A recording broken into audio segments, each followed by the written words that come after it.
This is about the year 1970. Physicist Stephen Hawking was searching for the answer to a very simple question. Do black holes have a temperature? Believe me, this single question changed some of the conventional ideas of our universe. The belief was that this universe is infinite and immortal, that it would never end. But Stephen Hawking's quest to answer this question took him to a completely different world, where we learned more about how black holes work. And the conclusion that emerged was that black holes also radiate energy, which means that even black holes, which absorb everything, will slowly lose energy. And a time will come when all the black holes in this universe will eventually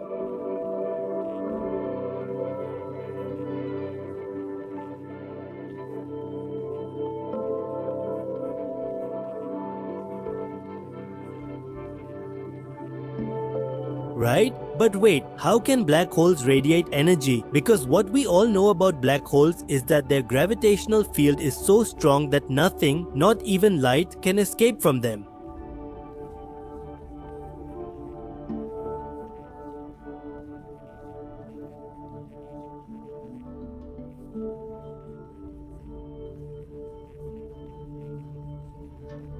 We also call them relativistic jets. That first famous picture of the M87 supermassive black hole where these energetic jets are clearly visible to us. So how are all these things actually coming out of black holes? After all, black holes are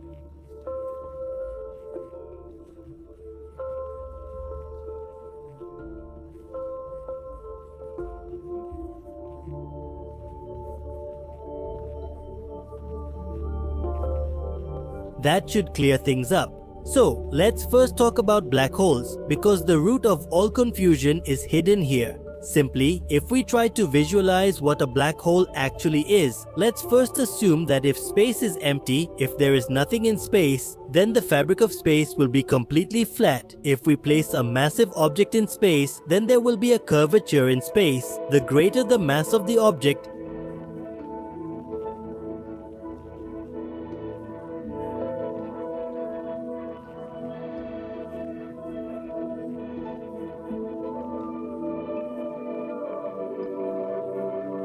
if the curvature is less, then the object's mass is less, and if there is no curvature at all, then the object is also massless. Now we have understood the concept of space, its curvature and mass. You can think of it like a crater or a big pit in real life.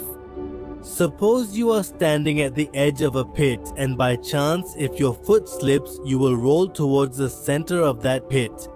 This pull in space-time is called gravity. The greater the curvature, the stronger the intensity of gravity will be. Now suppose you have rolled to the very center of the pit, which means you are at the center of the curvature.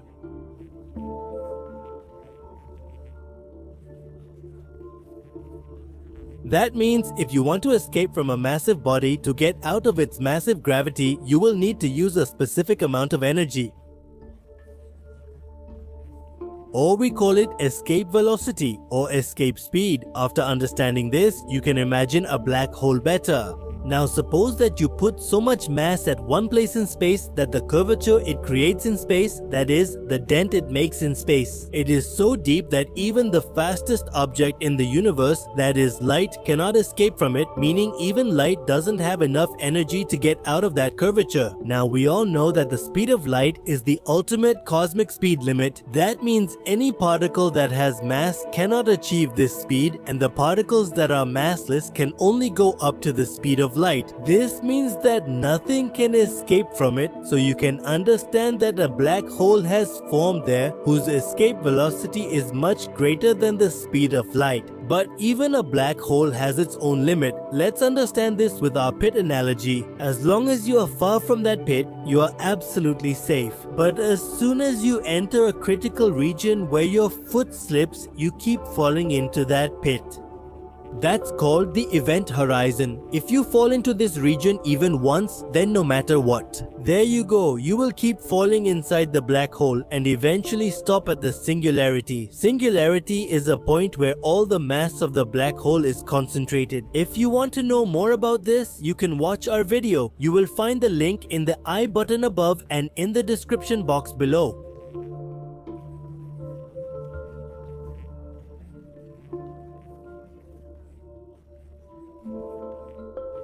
It is about their properties. Now from here, we know that any object that crosses the event horizon can never come back. So then how does matter and radiation get released from a black hole? So for this, imagine yourself as a particle that is just outside the event horizon of a black hole. Obviously, since you are near the black hole, its gravity will place you in an elliptical orbit. The closer you get to the black hole, the more your speed will increase. You won't fall into the black hole as long as you don't cross the event horizon. Now there are many particles orbiting the black hole just like you, and you will be interacting with them. The disk formed in the orbit of the black hole is called the accretion disk. In the accretion disk, particles are colliding with one another. Because of friction, the entire disk heats up, and due to this heat, radiation is emitted from that accretion disk. This radiation is called thermal radiation. So actually the radiation is not coming from inside the black hole.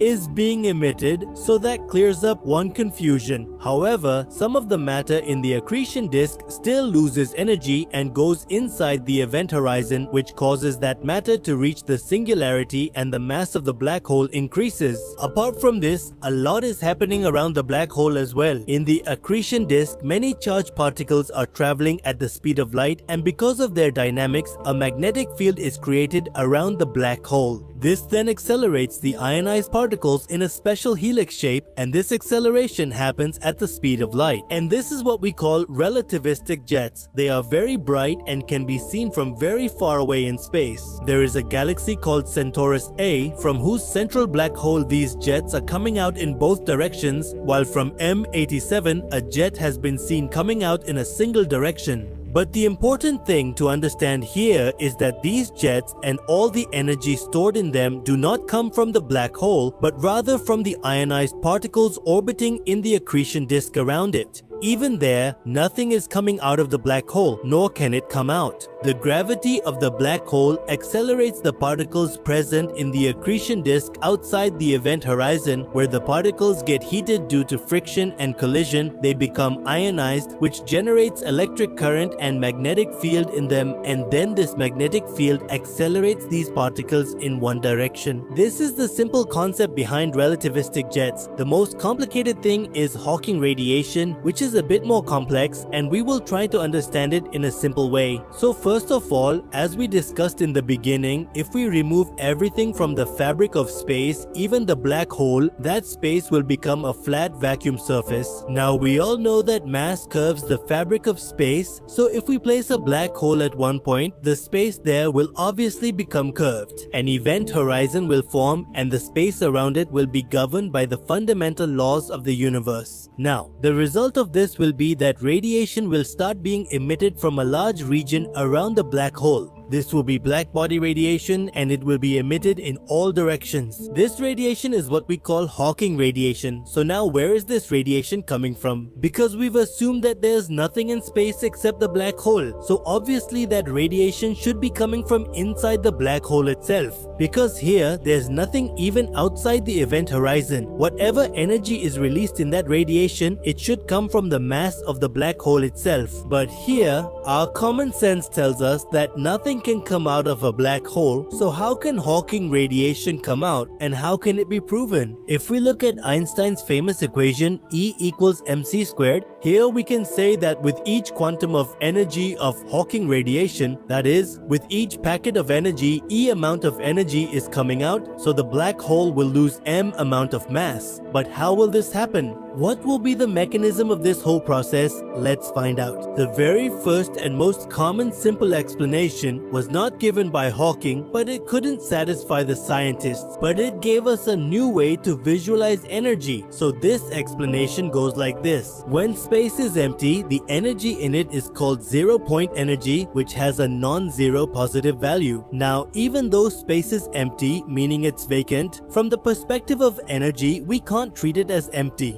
We need something there that can occupy that energy or neutralize it, because the energy in space is obviously already positive. And when you combine this fact with the Heisenberg uncertainty principle, a concept emerges. What happens is that in that empty space, pairs of matter and antimatter keep coming into existence continuously. They exist for a very short time and then annihilate each other, making the space empty again. This process keeps happening everywhere in space on a massive scale. Now you can assume that the same process is happening at the event horizon of a black hole. Suddenly, two particles emerge from empty space. One is matter and the other is antimatter. Think of it as one being a particle and the other an antiparticle. One has positive energy while the other has negative energy. Now, one member escapes the event horizon, the one with positive energy, and the other particle, which carries negative energy, falls into the black hole, which will decrease the mass of the black hole. So this explanation was suggested by Hawking, but this explanation was for virtual particles which we cannot physically observe. And in Hawking radiation, photons are released, so was it not correct to conceptualize it in terms of matter and antimatter particles? And most importantly, as we mentioned earlier, in the case of Hawking radiation, it is not released from the black hole's event horizon, but rather from a larger area around it. But if you still want to go with this explanation, then here you have to think about 4 different conditions. Because there is no guarantee that the positive particle will always escape the event horizon and the negative particle will always go inside the black hole. So here,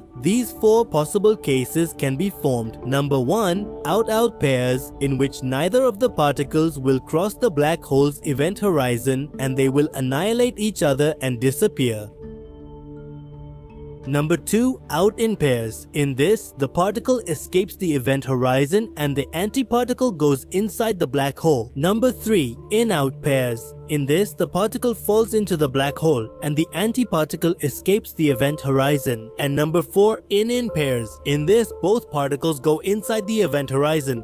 Out of these 4 scenarios, there are only 2 conditions where a photon can be released, and that is through the interaction of in-out and out-in pairs. Now, the energy that is released from those particles in the form of photons has to come from somewhere. Now, it's not like a particle just came into existence from nothing and directly released energy. It can't come from inside the black hole, because our understanding says that nothing can come out from inside a black hole. But we saw a concept at the beginning of the video, and that was that curvature and mass are directly connected to each other, and it's the curvature that links the black hole to the outside physical world. So this is the concept that's going to help us with this problem. The missing energy will come from the curvature of space. Now, as soon as the curvature decreases because some amount of energy has already left from it, in the same way, the mass of the central black hole will decrease, and through this very slow process, the entire black hole will eventually disappear. So this was Hawking's explanation, but even here, the radiation didn't come out from inside the black hole. Instead, it was released from the particle being formed outside the event horizon, and in return, the lost energy came from the curvature of space-time, which reduced the black hole's mass. However, not everyone liked this explanation because no one knows how the space-time fabric works at the quantum level in highly curved regions, especially near a black hole. But quantum field theory does have some answers for this. Calculations of quantum field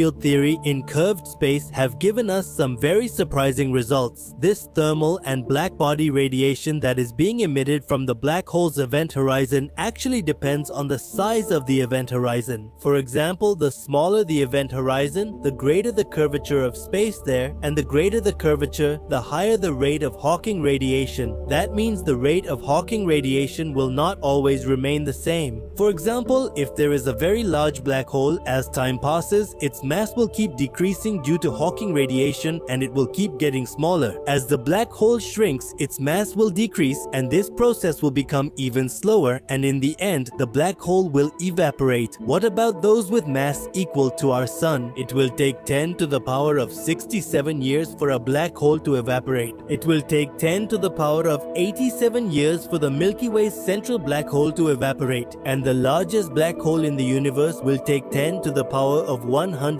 3 years to evaporate. Our galaxy is neither smaller nor larger than the other galaxies observed in this universe. Our universe is so unique that there are galaxies millions and billions of times larger than the Milky Way, and at the center of all of them is what drives these giant galaxies, a supermassive black hole, the Lord of Darkness, which is one of the greatest mysteries of this endless cosmos. From what we've learned about black holes, they have always fascinated us.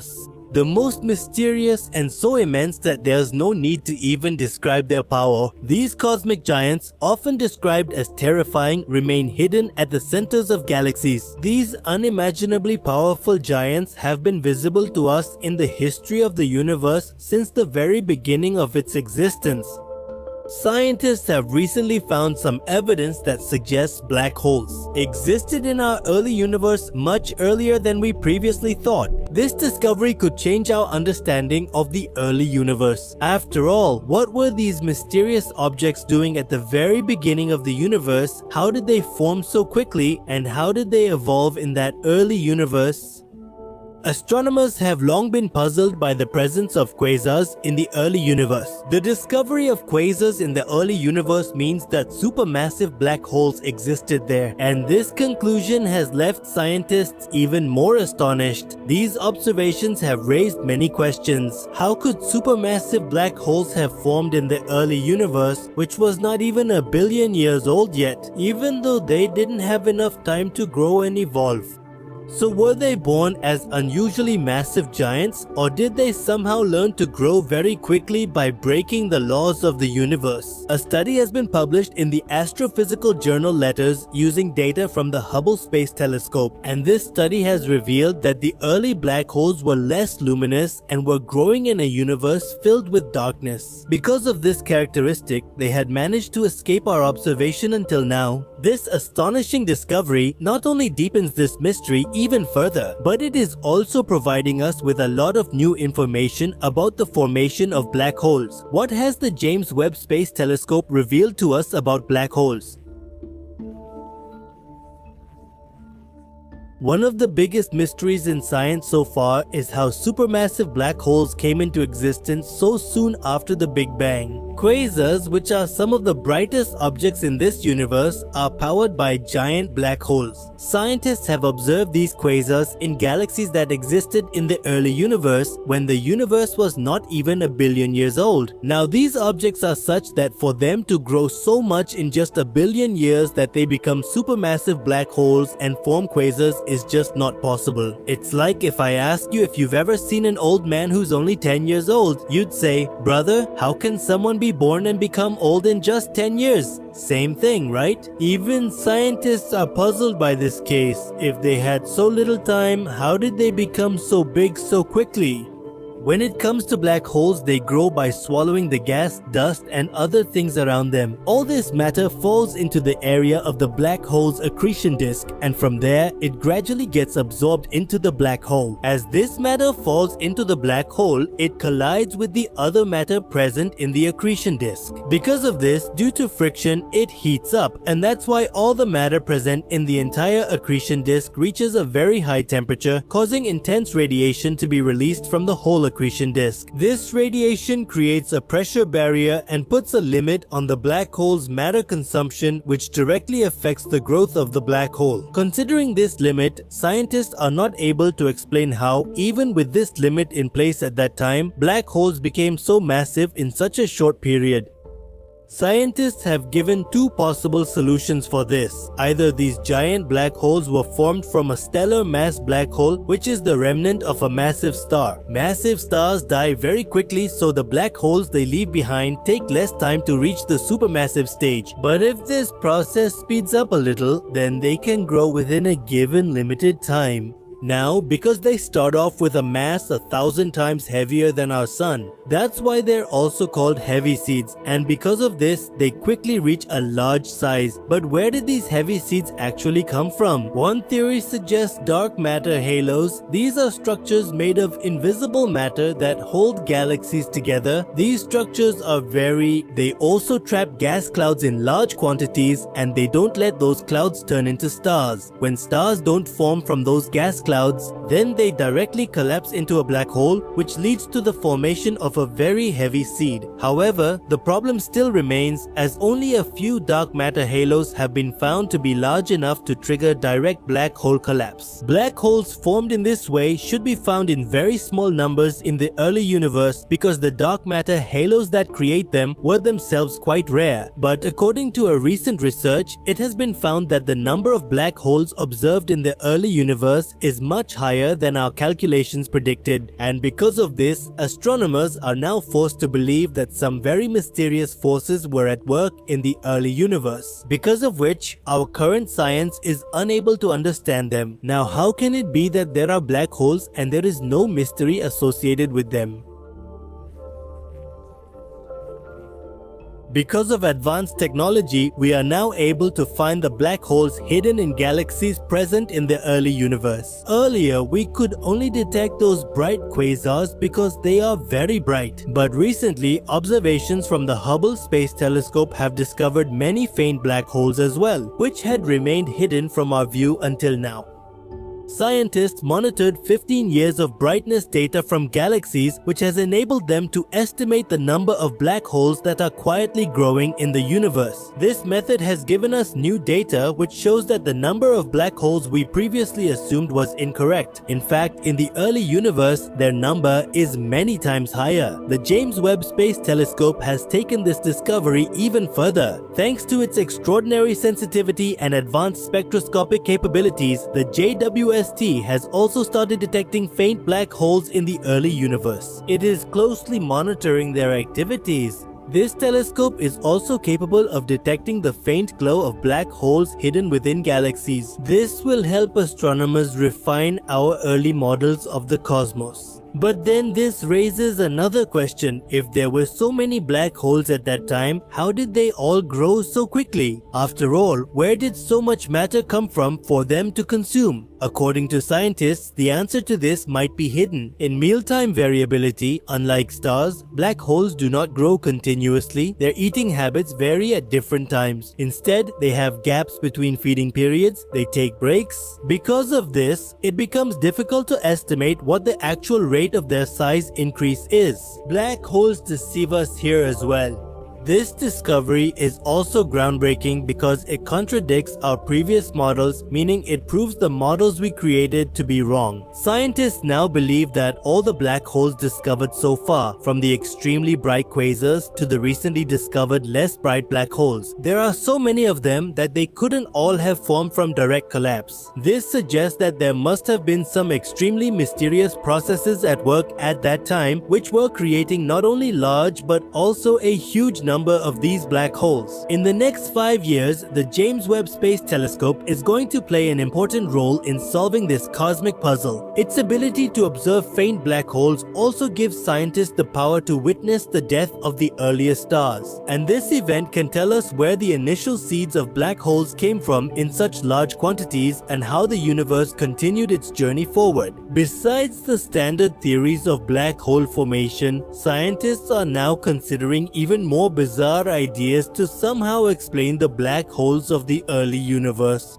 And one of these bizarre ideas is the concept of dark stars. Although dark stars are completely hypothetical, meaning imaginary, this star forms when a large cloud of gas starts to collapse, just like a normal star forms. But when dark matter is present during that normal star formation, something mysterious happens as soon as the gas in the cloud contracts. It captures a large amount of dark matter particles, and these particles modify the internal structure of the star that is about to form in such a way that the process of nuclear fusion at its core stops, which is what makes stars shine. Without the fusion process, this star cannot shine like a normal star, but it lives much longer than those stars and becomes extremely massive.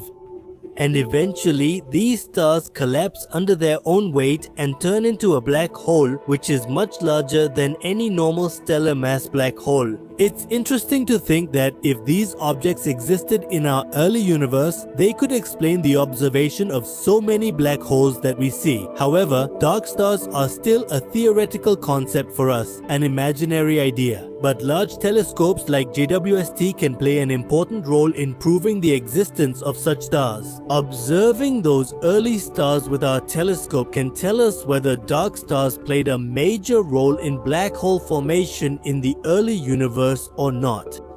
This adds another exciting possibility to the growing list of questions about these black holes. Are there some processes at work in the universe that we haven't fully understood yet? Well, we all know that even light is powerless against these cosmic objects. Even if it wants to, light cannot escape a black hole. What if I tell you that in this universe, there is a black hole that controls not just one, not two, not even three, but it is controlling 6 galaxies at its will. This is a monstrous black hole, thousands of times bigger and more massive than our sun. This black hole is unbelievably larger and stranger than anything we can imagine. Of course, today we know a lot about black holes. Based on some mathematical equations, we have come a long way from predicting the existence of massive gravitational objects like black holes to actually capturing their images. But even after all this, the truth is that we still know very little about black holes. Whatever knowledge we have about this is not even equal to the tip of the iceberg. Imagine if this entire universe was filled with black holes, or what if our universe itself was actually inside a black hole? So, well, today's documentary library will introduce you to such mind-bending facts and knowledge, so stay tuned till the end. We can't see inside black holes, it's practically impossible, and that's because it's beyond human capabilities. Even if we ignore all the challenges related to the feasibility of this mission, a human lifetime is simply not enough to do this. In case you board a spacecraft and go near a black hole, as you get closer, the gravitational pull exerted by the black hole on your spacecraft will keep increasing, due to which time will start moving extremely slowly with respect to you. In such a case, theoretically, you would have to wait an infinite amount of time to see the interior of the black hole, which is practically impossible because of the limits of the human body. Even if you somehow overcome this challenge, you still would never be able to enter inside a black hole.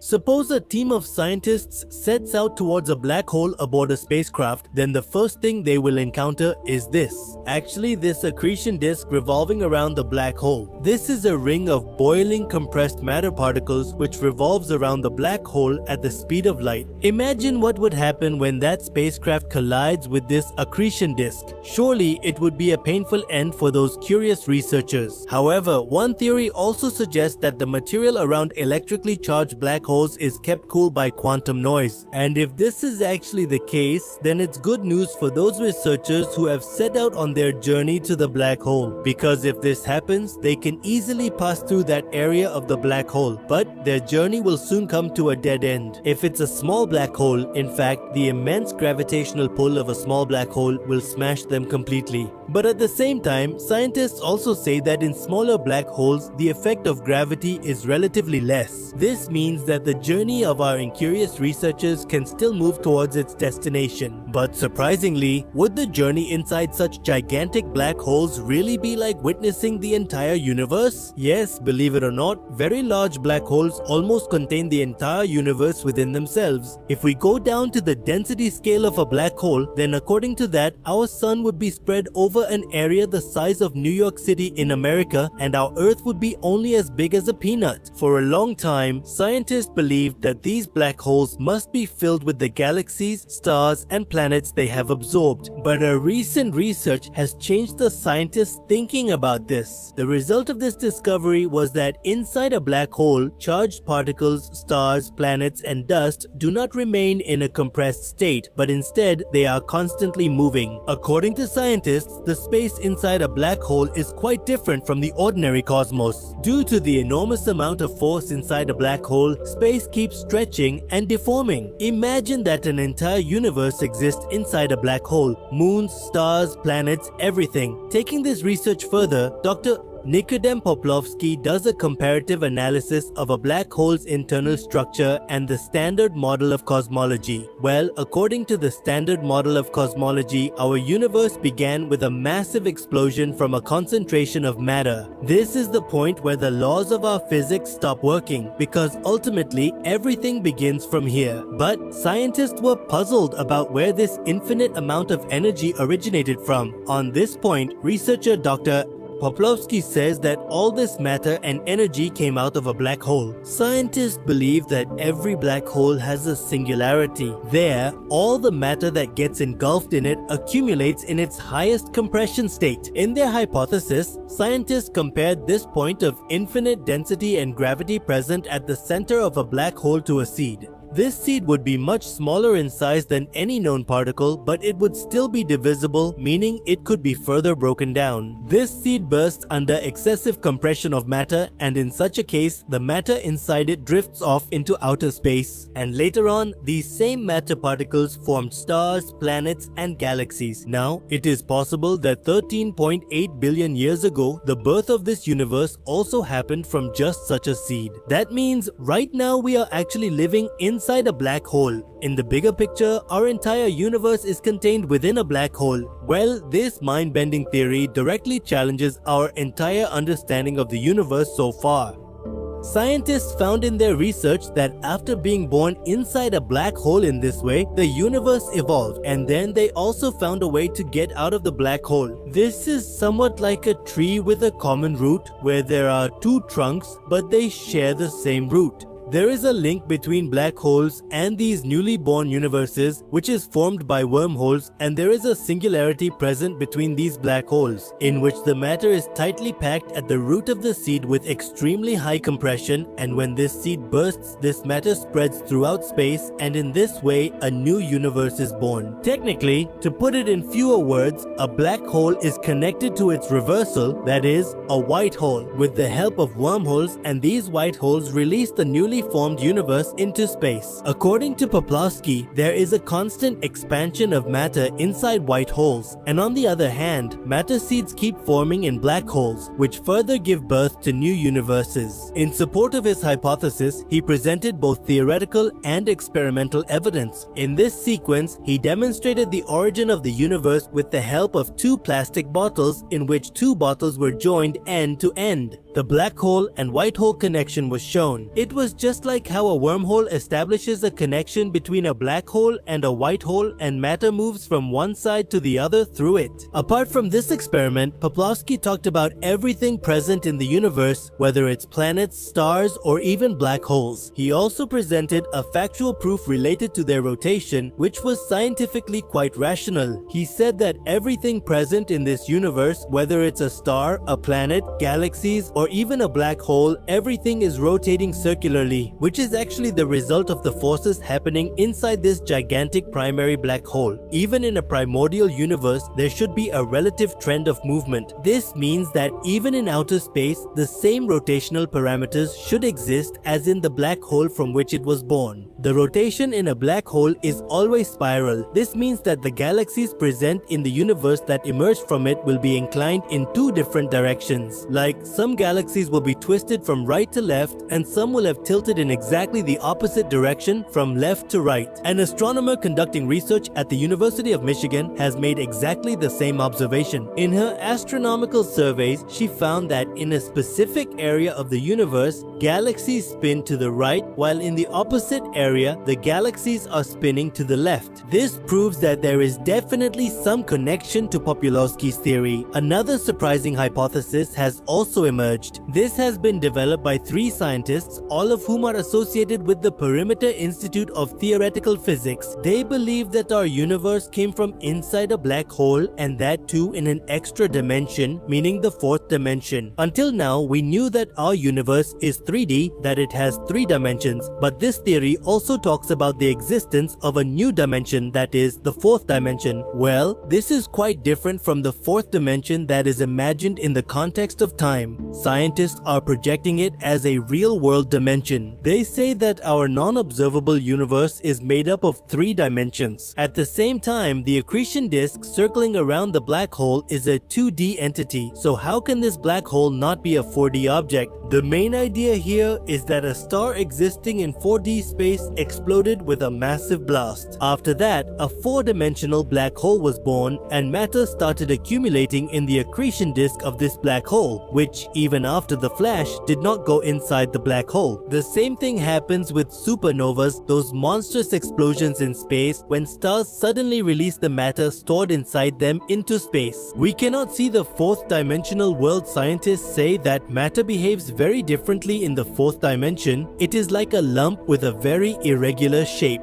To understand the 4th-dimensional world better, scientists created a model. According to this, the gravitational influence of 4D space can cause fluctuations in background radiations. Now, it is possible for us to create a spectral depiction of this radiation, and based on this depiction, by analyzing the fluctuations in the radiation, a map of this 4D universe can be created. Astronomers around the world are engaged in searching for this new black hole. In the year 2022, scientists observed how this black hole separates the bright stars in the galaxy Hennis 210. To make their research even more solid, scientists also created holographic, 3D, and some other types of models of space. Recently, scientists in Israel learned how to create small microscopic artificial black holes using the element rubidium.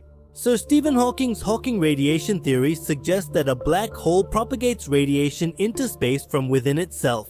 Now, let's try to understand the behavior of this actual phenomenon. In the future, we will learn about many properties and phenomena related to black holes. But for now, we only know a few things about these mysterious cosmic objects, and that too only in the form of theories. Friends, what is your opinion on this topic? Do let us know in the comment section. If you like this video, be sure to like it and share it with your friends. For more such informative videos, make sure to subscribe to the channel and turn on the bell notification. Friends, we'll meet again soon with another new informative video. Until then, stay curious, be happy, and goodbye.